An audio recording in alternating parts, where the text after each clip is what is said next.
کیونکہ ابھی سحر کا وقت نہیں آیا، یعنی اندھیرا باقی ہے، امید باقی ہے۔ دوسرا مصرع ابھی سحر کا ذکر ہے روایتوں کے درمیان ماضی کی ان روایات کی طرف اشارہ کرتا ہے جو سحر روشنی، نجات اور بہتری کا وعدہ کرتی آئی ہے، مگر اب وہ صرف ذکر تک محدود ہو گئی ہے۔ شاعرہ ان روایتوں سے جڑی امید کی بات کر رہی ہیں جو اب صرف بیانیے اور قصوں میں زندہ ہیں۔ گویا نئی صبح کی نوید پرانی کہانیوں، خوابوں اور تجربات میں دفن ہے، لیکن شاعرہ چراغ کو سنبھالے ہوئے ہے، جیسے کوئی اپنے حصے کی روشنی لے کر نکل پڑا ہو۔ یہ شعر فکری طور پر ایک علامتی مزاحمت، ایک انفرادی جدوجہد اور سماجی شعور کی نمائندگی کرتا ہے، جبکہ فنی اعتبار سے سادگی، علامتی پیکر تراشی اور نظم کی لطافت سے بھرپور ہے۔ یہ شعر ادا جعفری کے تہذیبی شعور، جدید فکری تجربے اور نسوانی حسن بقا کا عمدہ اظہار ہے۔ شعر نمبر 4 جو دل میں تھی نگاہ سی، نگاہ میں کرن سی تھی، وہ داستاں الجھ گئی وضاحتوں کے درمیاں۔ ادا جعفری کا یہ شعر جذبے کی نزاکت، احساس کی شدت اور اظہار کی پیچیدگی کو نہایت لطیف انداز میں بیان کرتا ہے۔ پہلے مصرعے جو دل میں تھی نگاہ سی، نگاہ میں کرن سی تھی میں شاعرہ نے جذباتی تجربے کو 2 سطحوں پر پیش کیا ہے۔ دل میں ایک ایسی نگاہ تھی جو دیکھنے کی بجائے محسوس کرنے کی صلاحیت رکھتی تھی، اور نگاہ میں ایسی کرن تھی جو صرف روشنی نہیں بلکہ فہم، امید اور تاثیر کی علامت ہے۔ گویا ایک ایسی کیفیت جس میں دل و نگاہ دونوں مکمل ہم آہنگ اور متحرک تھے۔ دوسرا مصرع وہ داستاں الجھ گئی وضاحتوں کے درمیان ایک گہرے فکری علمے کی طرف اشارہ ہے۔ یہاں شاعرہ کہہ رہی ہے کہ وہ احساس یا رشتہ جو فطری، سادہ اور روشن تھا، وہ جب لفظوں، جوازوں اور وضاحتوں کے پیچ و خم میں آیا تو الجھ گیا۔ یہ شعر ایک عمومی انسانی تجربے کی عکاسی کرتا ہے، جہاں کبھی کبھی ہم اتنی وضاحتیں دینے لگتے ہیں کہ اصل جذبہ گم ہو جاتا ہے۔ فکری طور پر یہ شعر اظہار اور فہم کی پیچیدگی اور جذبات کی لطیف ناپائیداری پر گفتگو کرتا ہے، جبکہ فنی لحاظ سے اس میں علامت، اشارہ اور نازک استعارہ پوری شدت سے کار فرما ہے۔ ادا جعفری کا یہ شعر ان کی مخصوص نفسیاتی جذباتی شعور کا نادر نمونہ ہے، جس میں دل اور نظر کا باہمی ربط، اس کا اظہار کی بھول بھلائیوں میں کھو جانا بہت دل نشیں انداز میں سامنے آتا ہے۔ نمبر 5 صحیفہ حیات میں جہاں جہاں لکھی گئی حدیث جان جراحتوں کے درمیاں۔ ادا جعفری کا یہ شعر ان کے گہرے شعور ذات، حیات کے کرب اور تخلیقی صداقت کی عکاسی کرتا ہے۔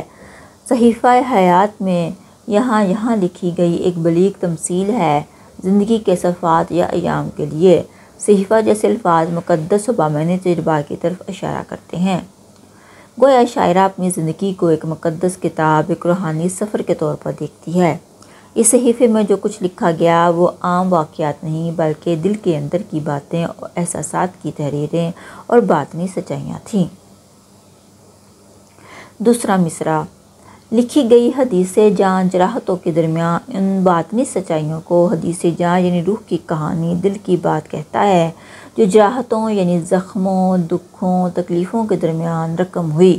اس میں شاعرہ کا یہ تصور نمایاں ہے کہ جو کچھ اس نے محسوس کیا، کہا اور تخلیق کیا وہ سب درد کے بطن سے پیدا ہوا۔ زخموں نے اس کی شخصیت کو تراشا اور اس کی تخلیق کو معنی دیا۔ فکری طور پر یہ شعر تجربات حیات، رنج و الم اور تخلیق کے درمیان گہرے ربط کو بیان کرتا ہے۔ فنی طور پر یہ شعر تمثیل، استعاراتی اظہار اور داخلی کلام کا حسین امتزاج ہے۔ ادا جعفری کی یہ شاعری اس بات کا ثبوت ہے کہ وہ صرف نسائی جذبے کی نمائندہ نہیں بلکہ زندگی کے کل تجربے کو شعری وقار عطا کرنے والی شاعرہ ہیں۔ شعر نمبر 6 کوئی نگر، کوئی گلی، شجر کی چھاؤں ہی سہی، یہ زندگی نہ کٹ سکے مسافتوں کے درمیاں۔ ادا جعفری کا یہ شعر زندگی کی تھکن، روح کی آرزو اور ایک پرامن لمحے کی تلاش کو نہایت لطیف اور درد بھری شاعری میں بیان کرتا ہے۔ پہلا مصرع کوئی نگر، کوئی گلی، شجر کی چھاؤں ہی سہی دراصل ایک تمنا ہے، ایک دعا ہے جو سفر زیست کے تھکا دینے والے مرحلوں میں پناہ، سکون اور آسودگی کی متلاشی ہے۔ شاعرہ چاہتی ہے کہ زندگی کی کٹھن راہوں میں اگر کوئی شہر نگر، کوئی راستہ گلی یا کم از کم کسی درخت کی چھاؤں جیسا سکون بھی میسر آ جائے تو وہ غنیمت ہو۔ دوسرے مصرع، یہ زندگی نہ کٹ سکے مسافتوں کے درمیان میں زندگی کو ایک مسلسل سفر اور مسافت قرار دیا گیا ہے جو بے آرام، طویل اور تھکا دینے والا ہے۔ شاعرہ اس بات پر افسوس کرتی ہے کہ جب تک کسی مقام پر کسی پل میں کوئی توقف، کوئی آسرا نہ ہو، تب تک یہ زندگی صرف مسافت بن کر رہ جاتی ہے، نہ کہ زندگی۔ فکری طور پر یہ شعر انسانی وجود کی سفر زدگی، تھکن اور راحت کے متلاشی احساسات کا عکاس ہے۔ یہ اندر کی بے چینی اور ایک روحانی منزل کی جستجو کو اجاگر کرتا ہے۔ فنی طور پر یہ شعر تمثیل، نگر، گلی، شجر، اعجاز اور علامتی اظہار موجود ہے جو اسے ایک بھرپور علامتی شاعری کا نمونہ بناتا ہے۔ ادا جعفری کی شاعری میں یہی احساساتی شدت اور فکری گہرائی ان کی انفرادیت کی پہچان ہے۔ نمبر 7، اب اس کے خال و خد کا رنگ مجھ سے پوچھنا ابس، نگاہ جھپک جھپک گئی ارادتوں کے درمیان۔ ادا جعفری کا شعر عشق کی ناکامی، یاد کی دھند اور ارادے اور جذبے کے درمیانی کشمکش کو علامتی پیمانے میں بیان کرتا ہے۔ پہلا مصرع، اب اس کے خال و خد کا رنگ مجھ سے پوچھنا ابس میں شاعرہ کہتی ہے کہ اب اس محبوب کے چہرے کے خد و خال، رنگ و روپ کے بارے میں مجھ سے سوال کرنا بیکار ہے۔ یہ بے معنویت دراصل جذباتی فاصلہ، وقت کا گزر جانا یا کسی شدید صدمے کے بعد یادداشت کی دھند کو ظاہر کرتا ہے۔ یہ وہ کیفیت ہے جب محبوب کی صورت تو ذہن میں دھندلا جاتی ہے لیکن دل میں اس کی یاد یا اثر باقی رہتا ہے۔ دوسرا مصرع، نگاہ جھپک جھپک گئی ارادتوں کے درمیان نہایت باریک جذبے کو ظاہر کرتا ہے۔ نگاہ یعنی نظر اور جھپک جھپک گئی ایک ایسی کیفیت ہے جب انسان جذبات اور ارادوں کے درمیان تذبذب میں ہو، یعنی چاہنے اور روکنے کی کشمکش۔ یہ مصرع اس لمحے کی تصویر ہے جب انسان دیکھنا چاہتا ہے، یاد کرنا چاہتا ہے لیکن پھر خود کو روک بھی لیتا ہے۔ فکری طور پر یہ شعر یاد، جذبہ، خواہش اور خود پر ضبط کی کشمکش کا عکاس ہے۔ فنی لحاظ سے اس میں تمثیل، اعجاز اور اندرونی کیفیات کا علامتی اظہار موجود ہے۔ ادا جعفری کی شاعری میں یہی بات ممتاز ہے کہ وہ عام جذبات کو بھی نہایت نازک، پر اثر اور فکری انداز میں پیش کرتی ہے، جیسے جذبے کے دھاگوں کو لفظ میں پرو دیا ہو۔ نمبر 8، صبا کا ہاتھ تھام کر ادا نہ چل سکو گی تم، تمام عمر خواب خواب سائتوں کے درمیان۔ ادا جعفری کا یہ شعر نہایت لطیف مگر گہرے معنوی اور فکری جہاد کا حامل ہے۔ صبا کا ہاتھ تھام کر ادا نہ چل سکو گی تم، اس مصرعے میں صبا ایک علامت ہے۔ اردو شاعری میں صبا اکثر تازگی، امید، تبدیلی اور سبک روی کی علامت کے طور پر استعمال ہوتی ہے۔ یہاں شاعرہ خود سے مخاطب ہے۔ ادا کہہ رہی ہے کہ خود کلامی کے انداز میں ایک داخلی سچائی بیان کر رہی ہے کہ وہ صبا یعنی امید یا تازہ ہوا کا ہاتھ تھام کر بھی اب زندگی کی راہوں پر آگے نہیں بڑھ سکتی۔ یہ شکستہ امید، یہ تھکن کا اظہار بھی ہے یا پھر یہ اس معاشرے کی ان رکاوٹوں کی طرف اشارہ ہے جو عورت کے خوابوں اور تمناؤں کو حقیقت بننے سے روکتی ہے۔ تمام عمر خواب خواب سائتوں کے درمیان، اس مصرع میں خواب خواب سائتیں زندگی کے وہ لمحے ہیں جو خوابوں میں گزر گئے، یعنی زندگی ایک خواب جیسی رہی جس میں حقیقت کم اور خیال زیادہ تھا۔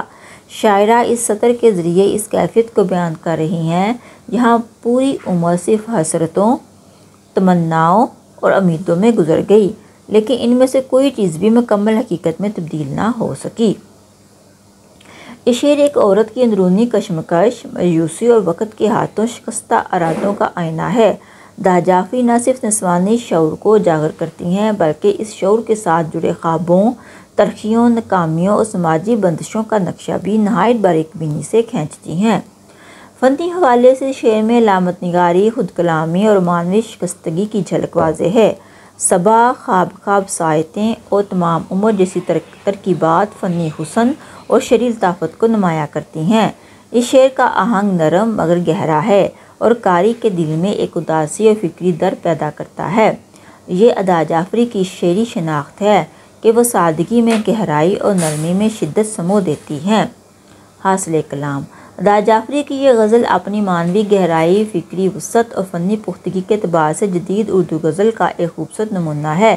اس غزل میں فرد اور معاشرے کے درمیان کشمکش، عورت کے داخلی تجربات، جذباتی پیچیدگیاں اور روحانی تڑپ نہایت لطیف انداز میں ظاہر کی گئی ہیں۔ شاعرہ نے اپنے ذات کے تجربات کو عمومی انسانی احساسات کا آئینہ بنا دیا ہے۔ غزل کے اشعار میں گفتگو، قیامت، روایت، وضاحت، جراحت، ارادت، مسافت، سائت جیسے الفاظ ایک علامتی نظام ترتیب دیتے ہیں، جن میں سے ایک ایسا منظرنامہ ابھرتا ہے جہاں عورت، خواب، دکھ، رشتے، وقت اور معاشرتی بندشیں آپس میں الجھتے دکھائی دیتے ہیں۔ مثلاً گلوں سی گفتگو کریں قیامتوں کے درمیان، یہ مصرع حسن و امن کی آرزو، تباہی و ابتری کے بیچ کی خواہش کو ظاہر کرتا ہے۔ لہو لہان انگلیاں ہیں چپ کھڑی ہوں میں، ایک مظلوم باوقار عورت کا استعارہ ہے جو اپنے زخموں کو سجا کر خاموشی سے کھڑی ہے۔ ہتھیلیوں کی اوٹ ہی چراغ لے چلوں ابھی، روشنی کو بچانے کی ایک شدید اندرونی خواہش کی علامت ہے۔ ادبی لحاظ سے دیکھا جائے تو غزل میں نسوانی شعور، علامت نگاری، تازہ لفظیات اور تصویریت کا بھرپور استعمال ہوا ہے۔ ہر شعر ایک الگ جہت کی نمائندگی کرتا ہے، مگر تمام اشعار ایک مرکزی تھیم، خوابوں، آرزوؤں، حقیقت کے بیچ کی کشمکش سے بندھے ہوئے ہیں۔ ادا جعفری کی یہ غزل نہ صرف ان کی فکری بصیرت کی عکاس ہے، بلکہ ان کے مخصوص نرم اور متفکر لہجے اور علامتی اظہار کی گواہی بھی دیتی ہے۔ وہ روایتی غزل کی نرمی اور جدید نظم کی معنویت کو یکجا کر کے ایک ایسا شعری اسلوب وضع کرتی ہیں جو قاری کو نہ صرف متاثر کرتا ہے بلکہ جھنجھوڑتا بھی ہے۔ اچھا، یہاں پہ میرے لیکچر کا اختتام ہوتا ہے۔ ہم نے ادا جعفری کی غزل نمبر 2 کے 7 اشعار کا فکری اور فنی جائزہ پیش کیا۔ مجھے امید ہے کہ آپ کو میرا یہ لیکچر پسند آئے گا۔ اگر میرا لیکچر پسند آئے تو اس کو ضرور لائک اور سبسکرائب کیجیے گا۔ اس کے ساتھ ہی مجھے اجازت دیں۔ اللہ حافظ۔